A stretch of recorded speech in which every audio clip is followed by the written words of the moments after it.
Après la magnifique célébration du mariage de Divine, la vie semblait parfaite. Divine était heureux avec sa nouvelle épouse, Lisa. Grace, sa sœur adoptive qui lui avait sauvé la vie, vivait avec eux dans la joie et la paix. Tout allait à merveille. Mais ensuite, quelque chose d'étrange commença à se produire. Divine se mit à faire le même rêve, nuit après nuit. Chaque nuit, sa défunte mère lui apparaissait.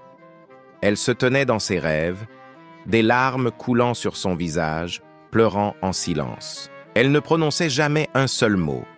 Elle se contentait de pleurer et de le regarder avec des yeux tristes et solitaires. Divine se réveillait confus et effrayé. Son cœur battait vite. Une sueur froide recouvrait son corps. Le rêve semblait si réel qu'il pouvait presque toucher les larmes de sa mère. Après de nombreuses nuits de ce même rêve effrayant, Divine ne pouvait plus le garder pour lui. Il en parla à Grace et à sa femme Lisa. « Chaque nuit, ma mère vient à moi dans mes rêves, » dit Divine, la voix tremblante. « Elle pleure et pleure, mais elle ne dit rien. Je ne comprends pas ce qu'elle veut de moi. » Grace écouta attentivement. C'était une femme sage qui avait vu beaucoup de choses dans la vie. Lisa tenait la main de Divine, inquiète pour son mari.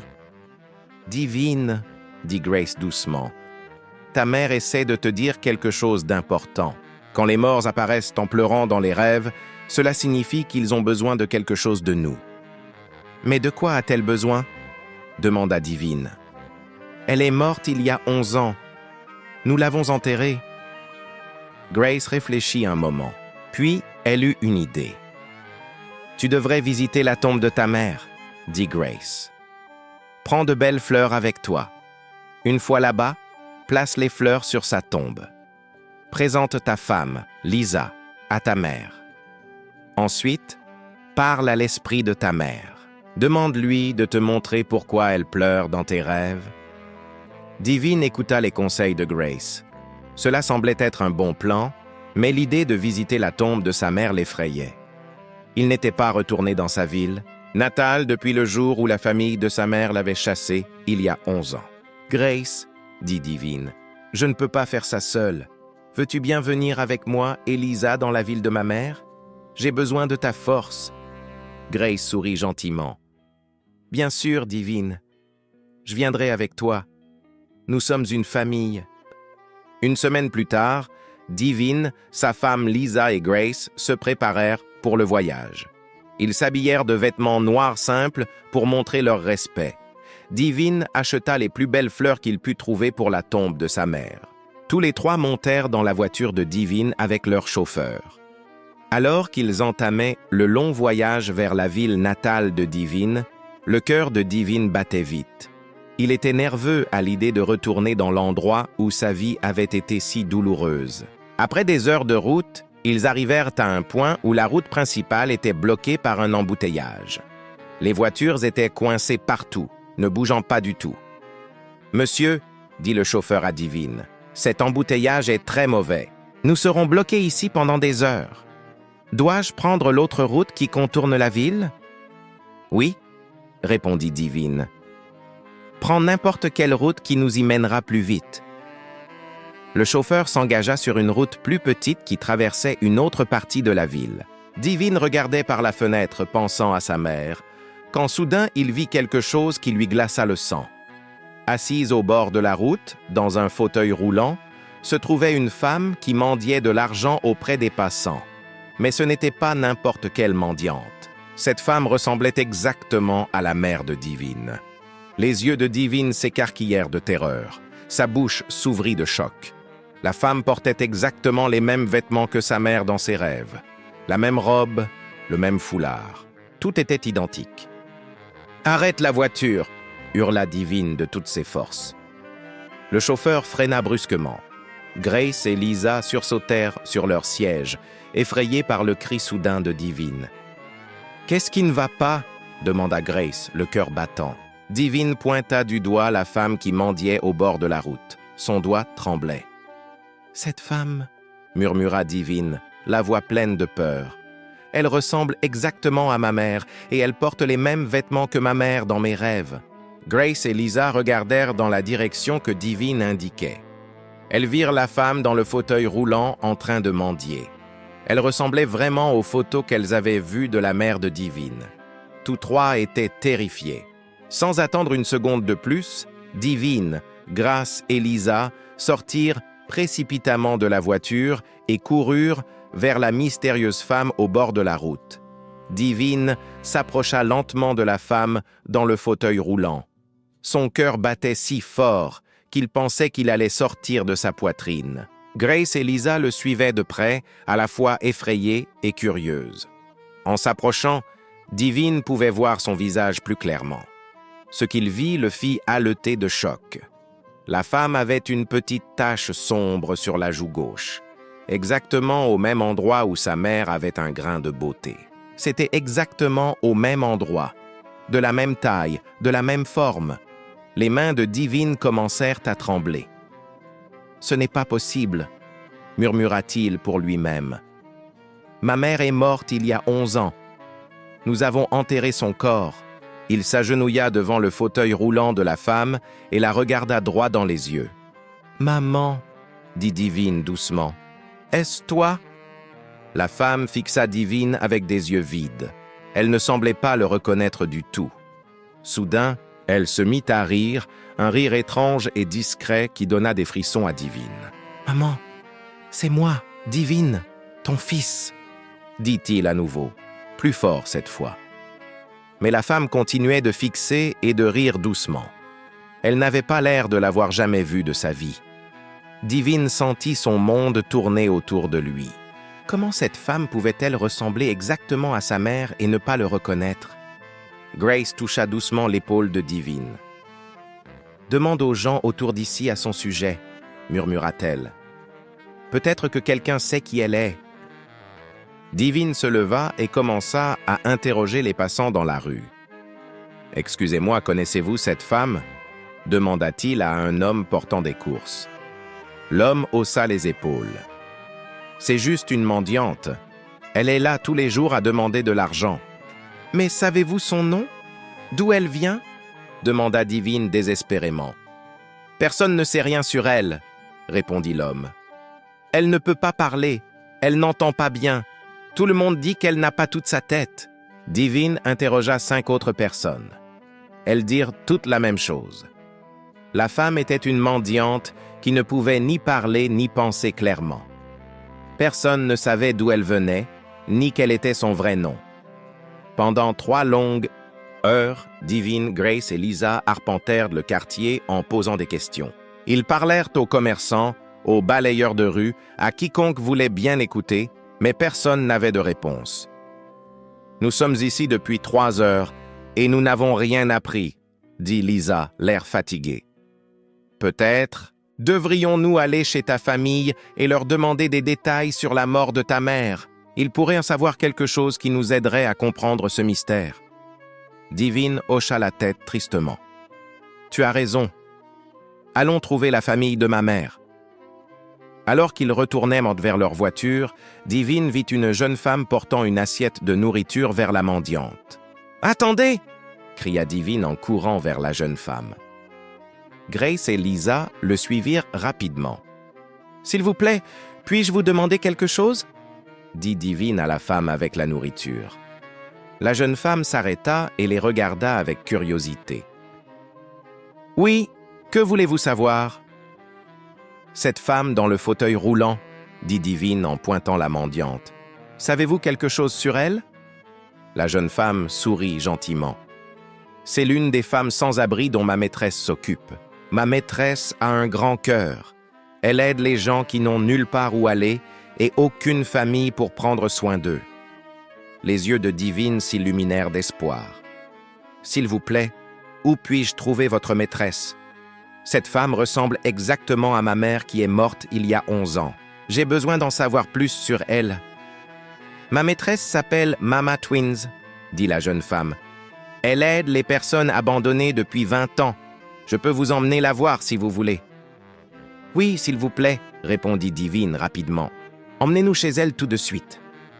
La jeune femme guida Divine, Grace et Lisa à travers plusieurs rues jusqu'à ce qu'ils arrivent à un grand complexe avec de nombreuses petites maisons. Des enfants jouaient dans la cour. Des personnes âgées étaient assises sous des arbres, discutant calmement. Tout le monde semblait paisible et bien soigné. « Mama Twins !» appela la jeune femme. Une femme âgée robuste sortit de l'une des maisons. Elle avait des yeux gentils et un sourire doux. C'était Mama Twins. « Bonjour !»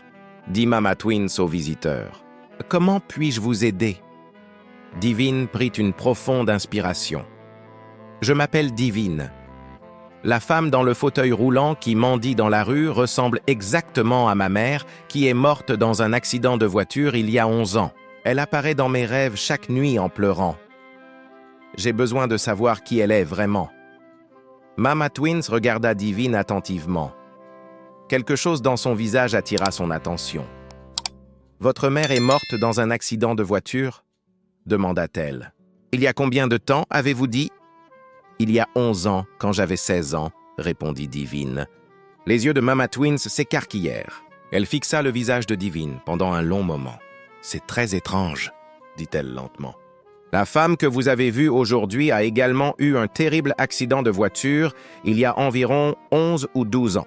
Mama Twins invita Divine, Grace et Lisa à s'asseoir sous un grand arbre dans son complexe. Elle regarda à nouveau le visage de Divine et secoua la tête avec émerveillement. « Parlez-moi de cet accident de voiture qui a tué votre mère ?» demanda Mama Twins. « C'était un jour terrible, » dit Divine tristement. « Ma mère venait me chercher à l'école. Un gros camion a percuté sa voiture très fort. La police a dit qu'elle était morte sur le coup. La famille de ma mère a enterré son corps 3 jours plus tard. » Mama Twins écouta attentivement.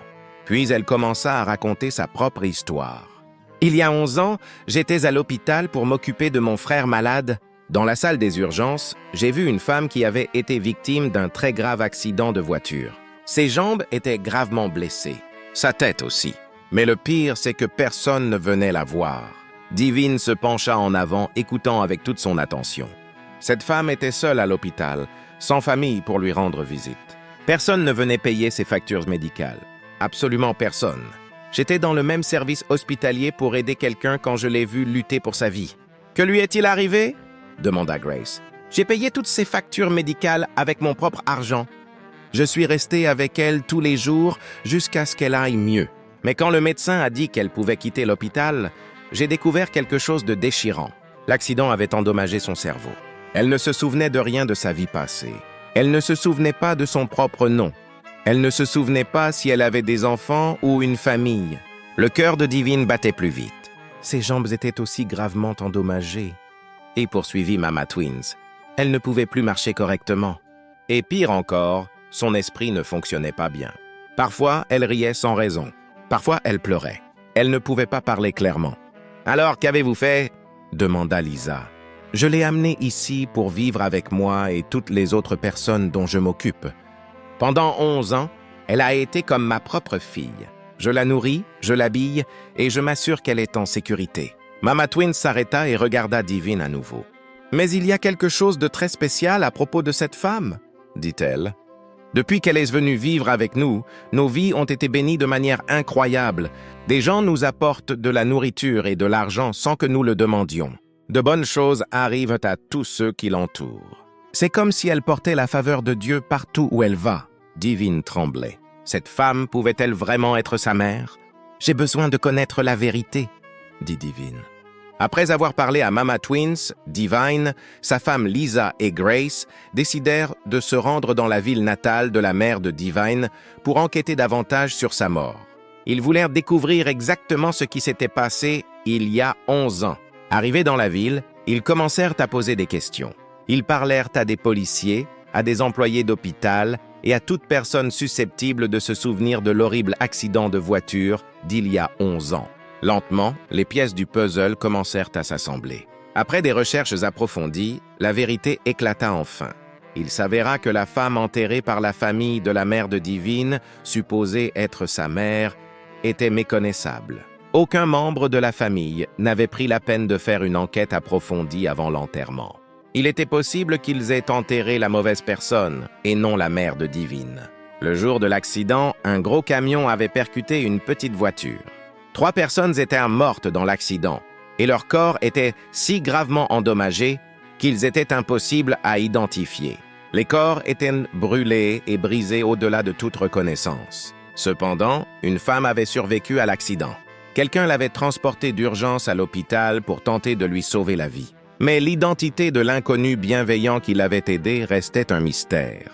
Le cœur de Devin s'accéléra en apprenant plus sur l'accident. La révélation la plus choquante arriva peu après.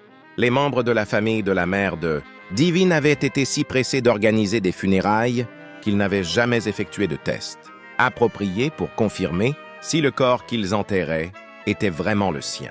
Ils avaient simplement regardé les restes endommagés et décidé « ce doit être elle », sans vérifier davantage. « Cela signifie qu'ils ont peut-être enterré une étrangère », dit Grace doucement. « Ta vraie mère pourrait être encore en vie. » Devin réalisa qu'il n'y avait qu'un seul moyen de savoir avec certitude si la mendiante était vraiment sa mère. Il organisa un test ADN de maternité.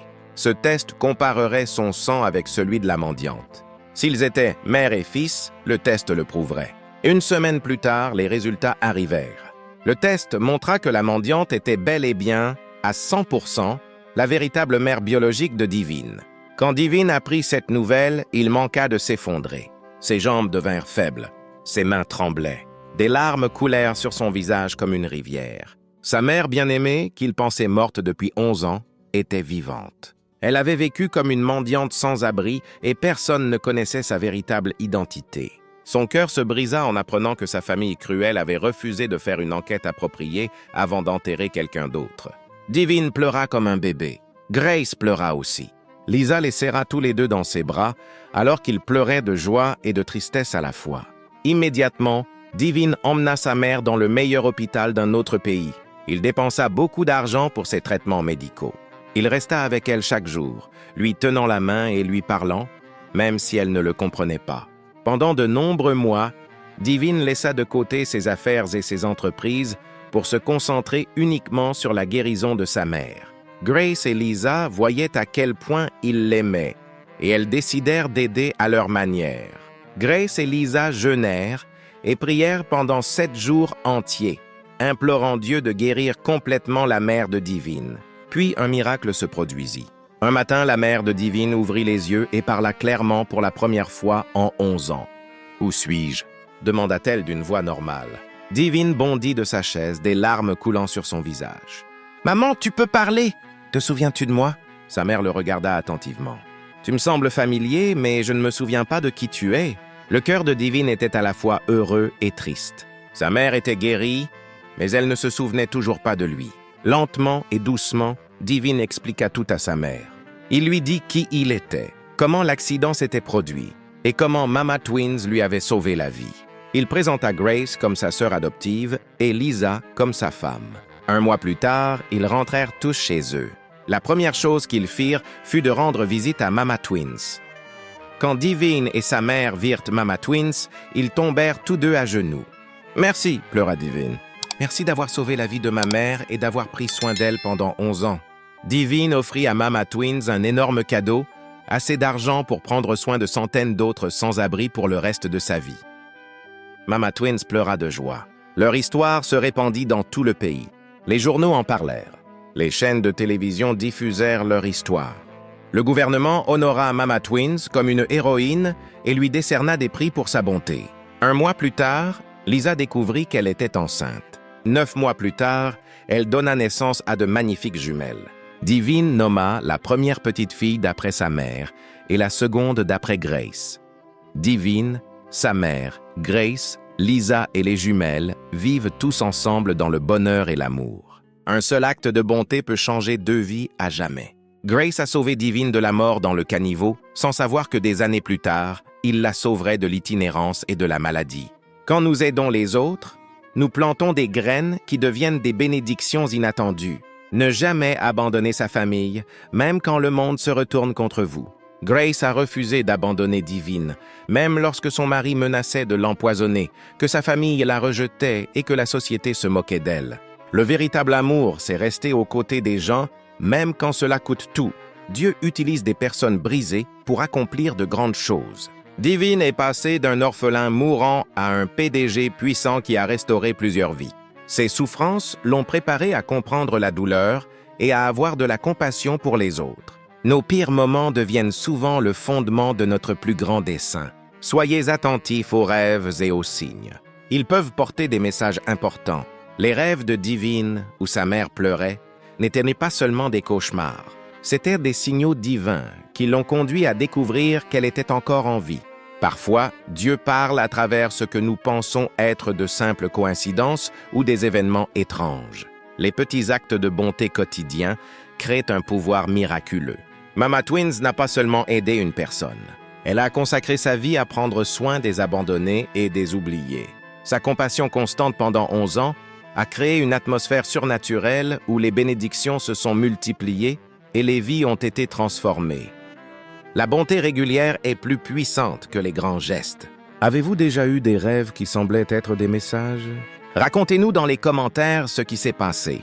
Et si cette histoire a touché votre cœur, abonnez-vous pour ne jamais manquer les histoires sur le pouvoir de l'amour et sur le fait de ne jamais abandonner. Partagez ceci avec quelqu'un qui a besoin de croire au miracle aujourd'hui. Merci beaucoup d'avoir regardé.